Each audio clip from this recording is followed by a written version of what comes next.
Tremores, lentidão, distúrbios do sono e desequilíbrio. Esses são os sintomas de uma doença sem cura e que piora gradualmente. O Parkinson é uma condição enfrentada por mais de 500 mil brasileiros com 50 anos ou mais. Recentemente, cientistas americanos deram início a um experimento que pode mudar o futuro dessas pessoas. A pesquisa testa o implante de células-tronco cultivadas em laboratório diretamente no cérebro dos pacientes. O objetivo é restaurar a produção da dopamina, que é essencial para o movimento, para a memória e para o humor. Embora não existe terapia ainda comprovada que retarde o avanço da doença, no Ceará existe uma iniciativa que oferece acolhimento e conexão entre pessoas com a doença. A Associação Cearense de Parkinson, ou ACP, transforma a experiência individual de quem vive com Parkinson em um esforço coletivo. Então, para comentar esse tema, a gente conversa agora com a presidente da ACP, que é a Gláucia Gondim, com a professora Mônica Melman, ela que faz parte também da associação como vice-presidente da associação. E vamos ter também, durante a nossa conversa, o médico cirurgião Saulo Teixeira. Então, a gente vai começar conversando com as meninas que são da associação, que estão ao vivo aqui nos nossos estúdios, tanto a Mônica como a Gláucia. A Gláucia, ela é a presidente da ACP. Então, a primeira pergunta que eu vou te fazer, Gláucia, é como foi a tua história com a ACP para criar, né, a associação e a tua relação com o Parkinson? Bom dia a todos, né? A minha associação, a minha relação com a associação, ela começou pela dor. A dor, ela tem o poder de transformar as pessoas. Quando aos 40 anos de idade eu fui diagnosticada com Parkinson, eu não acreditei. Eu comecei a perder o movimento do corpo. Eu não conseguia mais subir escada. Eu era assistente social do IJF, eu era da reanimação, né, das salas vermelhas, né, e UTI. Eu não conseguia mais evoluir 60 prontuários por dia. Eu já não tinha mais aquela mobilidade com a mão. E eu comecei a me sentir uma pessoa inútil, uma pessoa do qual eu não via ninguém ser sensível à minha dor e à minha doença. E o paciente de Parkinson, ele começa a se isolar, ele começa a ficar em casa, porque as pessoas olham para você e julgam sem saber o que é Parkinson. O Parkinson é uma doença do movimento, que quando o médico foi me dar a notícia, ele olhou assim e falou assim: a senhora está com Parkinson e a senhora vai para uma cadeira de roda. Aí eu olhei assim para ele, e eu sou muito arrogante, e eu olhei assim para ele e falei: eu vou para uma cadeira de roda, sim, mas eu vou para uma cadeira de roda com plumas e paetê, porque o meu marido, eu tenho certeza que compra para mim, tá? Porque eu acho que você recebe como se fosse uma sentença de morte. A partir daquele momento, você não serve mais para uma sociedade que a gente vive, que é capitalista, que você só tem valor nessa sociedade pelo seu valor de uso. Eu não tinha mais valor de uso, né? O próprio hospital que eu trabalhava, o IJF, ele não foi sensível com a minha doença. Eu também sou concursada em Canindé, como professora, que eu sou professora também. Ninguém foi sensível. As pessoas olhavam e falavam assim: mas você é tão bonita. Você não tem Parkinson, não. Isso é cor da sua cabeça. Isso é falta de Deus no coração. Reze, vá para uma igreja, né? E você passa noites sem dormir, sem conseguir se levantar, sem conseguir... Porque eu não tremo. E as pessoas associam o Parkinson só ao tremor. O tremor é um dos sintomas. Tem vários outros sintomas e cada pessoa tem o seu Parkinson. Eu estava perdendo o movimento do corpo. Eu já não conseguia mais segurar direito uma caneta. Eu já não conseguia subir uma escada. Eu tinha umas desorientações porque começaram a me dar medicações erradas. E a partir do momento que eu conheci o Vibrar com Parkinson com a Daniele Lanza de São Paulo, porque eu estava no fundo do poço, porque um dos sintomas do Parkinson é a depressão. E eu, sem acolhimento nenhum nos ambientes de trabalho, eu conheci Daniele Lanza, onde ela me resgatou do fundo do poço, porque a informação ainda é o melhor remédio. Eu fui aprendendo o que era o Parkinson, eu fui aprendendo que, embora eu tivesse Parkinson, eu não tenho culpa de ter Parkinson. E por eu não ter culpa de ter Parkinson, eu tenho que aprender a viver com ele. E eu vi que milhares de pessoas, porque o Parkinson é a doença que mais cresce no mundo todo, em 2060 vai existir 1 milhão de pessoas com Parkinson. Né? Ela é uma doença neurológica, progressiva e sem cura. E através da Daniela Lanz eu fui aprendendo o que era o Parkinson, eu fui aprendendo que a partir do momento que a gente assume que a gente tem Parkinson, que a gente não tem vergonha de dizer que tem Parkinson, o coração da gente vai abrandando mais e a gente vai perdendo essa vergonha. Então foi a partir daí que eu fui para eu vi na televisão aqui do Sistema Verdes Mares, eles falaram assim, vai ter uma reunião no HGF sobre pessoas com Parkinson, e aí eu fui. Quando eu cheguei lá eu conheci o doutor Ricardo Maia, e na apresentação ele falou, nós temos que criar uma associação, vocês que são pacientes, vocês têm que criar uma associação para lutar pelos seus direitos. E aí foi que surgiu a associação. E aí eu falei assim, eu vou fundar essa associação, eu tenho que conhecer mais pessoas, e naquele mesmo dia eu troquei telefone com as pessoas, e eu como assistente social, eu digo, eu vou colocar isso na cabeça e vou fundar. E fundamos, já estamos com 2 anos, já vamos receber o título de utilidade pública, né? E estamos aí acolhendo todas essas pessoas que têm Parkinson através da informação, mas precisamos que o sistema público nos acolha também. E foi aí que entrou a Mônica Melman, que ela faz parte da vice-presidência da ACP, que é a Associação Cearense de Parkinson, porque, Mônica, você também foi diagnosticada com a doença? Eu fui diagnosticada quando eu tinha 45 anos de idade. Foi um choque, como o da Glaucia também, porque a gente nunca imagina que era eu, porque eu. O que eu fiz com Deus? O que aconteceu? É a primeira coisa que vem na cabeça? É, a primeira coisa que vem na cabeça. Aí o que eu fiz? Chorei bastante e comi bastante açaí, como se fosse me acalmar. Comeu açaí? Foi. Eu vi uma loja de açaí perto do médico, fui lá e comi açaí. Bem, resumindo, eu aceitei que eu tinha Parkinson, depois de 4 anos que eu tinha Parkinson, 4 anos e meio. Por que eu aceitei? Porque eu estava andando parecendo uma alcoólatra e aí o pessoal chegou no meu condomínio dizendo que eu estava bêbada. Falei, não, alto lá, eu não tô bêbada, eu sou parkinsoniana. Aí foi quando eu assumi com todo mundo que eu tinha Parkinson. Agora, você também é muito jovem, né? Com o diagnóstico, 45 anos apenas.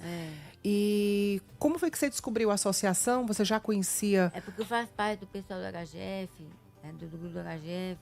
Aí ela entrou na minha vida por causa do HGF também, a Glaucia. E como é que vocês percebem, Glaucia e Mônica, a necessidade que já tinha que acontecer de ter uma associação e das pessoas que têm a doença e que se sentem assim também, desamparadas, né? E não tem para onde ir. Eu, como assistente social, que sempre passei a vida toda, eu tenho 36 anos de formada, eu senti um vazio, porque não existe políticas públicas para o paciente de Parkinson. Não existe. O Ministério da Saúde fala que a gente tem os remédios de graça. Não é verdade, sabe por quê? Porque existem 1000 remédios e o sistema público distribui um, que é o Prolopa, e os outros, né? Nós temos direito, por lei federal, a ter a nossa aposentadoria garantida, porque ela é uma doença sem cura. Sim. Sabe? Então, embora a gente tenha direito a essa aposentadoria, os órgãos não são solidários. Quantas vezes eu passei por uma perícia médica toda rígida, às vezes sem poder, porque não era medicada corretamente, né? E quando você é medicado, não é que você vai ficar boa, sabe? Você apenas melhora um pouco os sintomas. E uma banca de médico que não entendia o que era Parkinson olhava para mim assim, disse, mas você é muito bonito, você não tem nada não. Isso é a cor da sua cabeça, você não está de licença não. E eu voltava chorando. Então, falta política pública. E aí eu faço um apelo para a secretária de saúde do município, que ela foi superintendente do IJF, né? Que ela dê essa força para a gente, porque nós estamos tentando falar com ela desde o ano passado e ela não abre as portas para a gente. A Associação de Parkinson, ela tem um trabalho social de relevância. Nós acolhemos, nós informamos e a gente quer criar o ambulatório de Parkinson nos postos de saúde UPA, porque um paciente com Parkinson, ele não tem para onde correr. Onde é que ele vai? No estado do Ceará. Ele não tem para onde ir, não tem neurologista para atender. Se tiver um ambulatório, não precisa... doenças neurológicas, Parkinson e outras doenças neurológicas, porque também tem o Alzheimer. Então, por favor, nós temos o direito de cidadania, nós somos seres humanos, nós precisamos ter um atendimento digno, que resgate a nossa dignidade. Nós não podemos morrer à míngua. Com certeza. E a gente também tem aqui no ar com a gente o médico, o neurocirurgião Saulo Teixeira, porque aqui nos nossos estúdios, a Glaucia Gondim e a Mônica Melman estão falando enquanto pacientes da doença também e também integrantes da Associação de Parkinson, da ACP, Associação Cearense de Parkinson, que foi sentido por elas enquanto pessoas com Parkinson diagnosticadas com apenas 40 anos. O doutor Saulo Teixeira, muito obrigada por aceitar o nosso convite para falar de um assunto tão importante. O senhor estava acompanhando e o senhor ouviu que são duas pessoas que foram diagnosticadas e por falta de um espaço acolhedor e de orientação, elas criaram a Associação Cearense de Parkinson. E aí, eu queria falar com o senhor em torno até dessa pesquisa, né, que a gente está com esperança de que essa pesquisa traga boas notícias para as pessoas com essa doença degenerativa sem cura. Mas como é que está a realidade hoje, doutor Saulo? Bom dia.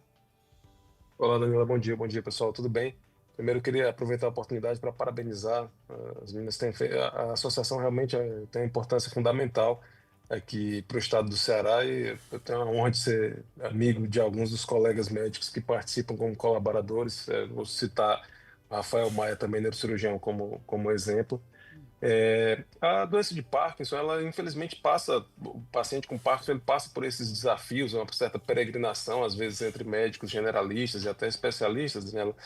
Porque, primeiro que é uma doença muito estereotipada, né? Se a gente for perguntar para a maioria das pessoas comuns, das pessoas leigas, sobre do que é que se trata a doença de Parkinson, todo mundo vai lembrar do tremor, por exemplo, como sintoma principal, que do ponto de vista clínico, né, não é nem de longe o sintoma mais comum e também não é aquele que atrapalha mais a vida do paciente. Então, eu vou usar isso só como um exemplo para falar dos desafios que circundam esse paciente com doença de Parkinson ao longo da jornada dele. Sobre os tratamentos mais recentes, né, que você tem falado, esse início desse ano agora, inclusive, ganhou espaço na mídia, inclusive na mídia mais informal, não médica, vamos dizer assim, um estudo que pela primeira vez mostra alguma superioridade no tratamento da doença de Parkinson com a aplicação de células-tronco, implante de células-tronco na região da substância negra e dos núcleos da base do cérebro, que são áreas do cérebro que fazem a modulação do movimento e onde a doença de Parkinson, por um motivo genético, ela acaba prejudicando o funcionamento dessas regiões através do empobrecimento da produção da dopamina, que é um neurotransmissor que é fundamental para o funcionamento dessa região. Quando as pessoas perguntam, Daniela, o que é um neurotransmissor, eu gosto de usar o seguinte exemplo: um neurônio, né, uma célula do sistema nervoso, ela não se comunica diretamente com outro neurônio através do contato direto. O neurônio ele é como se fosse um fio que vai despolarizando eletricamente, mas no encontro entre dois neurônios, que é o que a gente chama de sinapse, o que acontece é como se um dos neurônios, o neurônio pré-sináptico, antes desse contato, ele liberasse um perfumezinho naquele espaço chamado sinapse, espaço sináptico, fenda sináptica, e a partir da liberação dessa substância ele vai sinalizar alguma coisa para o neurônio seguinte. Quando a gente está falando, por exemplo, sobre o movimento, nessa região, a dopamina é o neurotransmissor mais importante. E a doença de Parkinson ela é originada pelo empobrecimento da produção desse perfume, né, desse neurotransmissor. Doutor, tem até uma pergunta para o senhor, se hoje já é possível diagnosticar e modificar a progressão do Parkinson antes do aparecimento dos sintomas motores? O Reginilton pergunta. É uma excelente pergunta. Vamos lá, né? Primeiro que o diagnóstico da doença de Parkinson, assim como da maior parte das doenças neurodegenerativas, ele ainda é um diagnóstico baseado em critérios clínicos, ou seja, os exames complementares, por mais que eles tenham se desenvolvido muito ao longo do tempo, eles continuam tendo um papel, como o nome diz, complementar. Então, mesmo quando a gente faz a ressonância magnética mais moderna, ou quando faz, às vezes, exames de medicina nuclear, como a cintilografia com o Trodat, entre aspas, um contraste, vamos dizer assim, que vai sinalizar bem essa região do cérebro, tudo isso ainda é complementar no sentido de diagnosticar esse paciente. O que realmente faz diferença é a observação do paciente por um médico que tenha experiência nisso, e eu sou neurocirurgião, mas eu sugiro fortemente que isso seja feito por um colega neurologista clínico.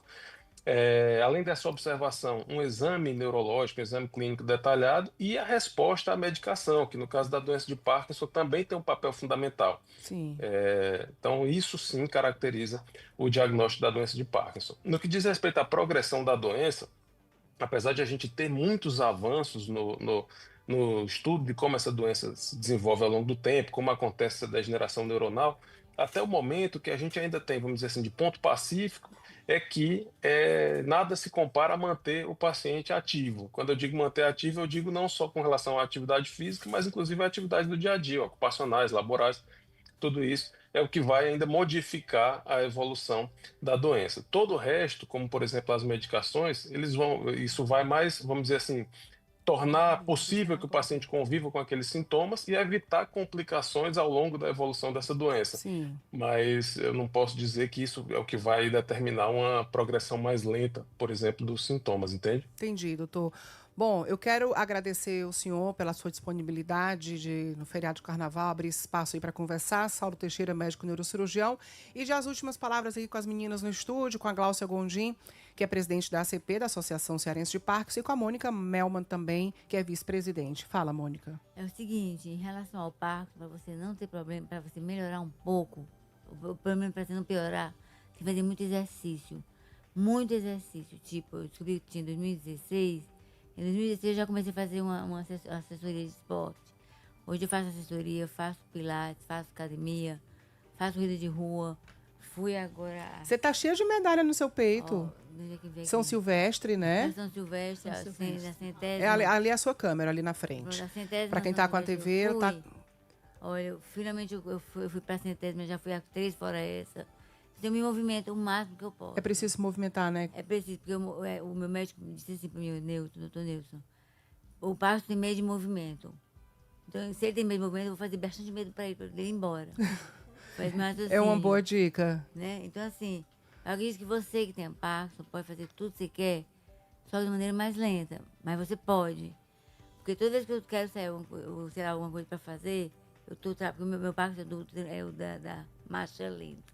Mônica fez cirurgia do DBS. eu tenho Ela DBS, tem DBS. na cabeça, ela tem um aparelho implantado. Exatamente, né? feito pelo doutor Flávio Belmino. E assim, eu tenho na minha cabeça o seguinte, eu tô me sentindo mal, eu saio. Se entregar é pior, né, Eu não Mônica? me entrego, porque se eu me entregar, essa porcaria desse parque vai me pegar, eu não deixo. Não deixo de Você jeito tá nenhum. certíssima. É assim, gente, vocês têm parto, por favor, não se deixem pegar para essa doença. Vai em frente, você consegue. E a, Eu vou conseguir porque você não consegue. E a Mônica, ela é a nossa ouvinte, que essa entrevista, inclusive, está acontecendo por uma sugestão dela. Ela, no Dia da Saudade, no dia 30 de janeiro, a gente fez uma enquete e ela disse, eu tenho saudade de mim, do tempo que eu escrevia, de quando quando eu não tinha ainda o diagnóstico de Parkinson, então a minha saudade é de mim. E aquela tua mensagem me marcou, e eu fiquei pensando muito nela, e a Mônica pegou e falou assim, vamos falar sobre Parkinson, eu estava pedindo sugestão de ouvintes, né, o que vocês querem que a gente fale, a Mônica disse, eu queria que vocês falassem sobre a associação, sobre a doença do Parkinson. E aí estamos aqui. Então, quero lhe agradecer duplamente pela sua escuta, pela sua sugestão e por estar aqui com a gente agora, Mônica. Eu que agradeço por você ter aceitado a minha ideia. Muito obrigada, que muita gente tem acesso, então, à associação. E tomara que muita gente tenha acesso a essa entrevista para ver que se você tem Parkinson, você não morreu. O Parkinson não é você, o Parkinson é uma parte sua, só. O resto está aí, você é você. O Parkinson é só um detalhezinho que tem ali. Tá aí as medalhas no seu peito para contar essa Na história. verdade, eu tenho medalha e aqui eu estou com minha carteira da associação. Parabéns. Tchau, até mais. Parabéns. Obrigada, doutor. Obrigada, Gláucia Gondim. Eu que agradeço e eu quero mais uma vez dizer para as pessoas que estão em casa, que estão no fundo do poço, como eu já fiquei, como a Mônica já ficou, que acabaram de receber um diagnóstico desse, que lute. Não é fácil. Não é fácil porque as pessoas não respeitam quem tem uma doença como a nossa. Elas esperam encontrar a gente descabelada, suja e feia no fundo de uma rede. E quanto mais a doença progride, o Parkinson é uma doença idiopática. O que quer dizer? Não se sabe por que ela surge e como ela surge, assim como a esquizofrenia. Ela não é hereditária, a gente não sabe, só se sabe que a gente vai perdendo o movimento do corpo e, inevitavelmente, ela nos leva para uma cadeira de roda, ela causa problema na fala também, né? Mas se você, como a Mônica, começar a fazer exercício, você pode retardar os sintomas motores que a gente vai perdendo, você pode retardar 1000 coisas, mas nós precisamos de uma equipe multiprofissional, Sim. de terapia, de psicólogo, de neurologista, de assistentes sociais, e para isso a gente necessita que o poder público nos veja. Olha, vocês têm que nos ver, com vocês têm certeza. que ver os pacientes de Parkinson. Obrigada, Gláucia Gondim. Obrigada, Mônica Melman. Muito obrigada e vida longa para a Associação Cearense de Parkinson.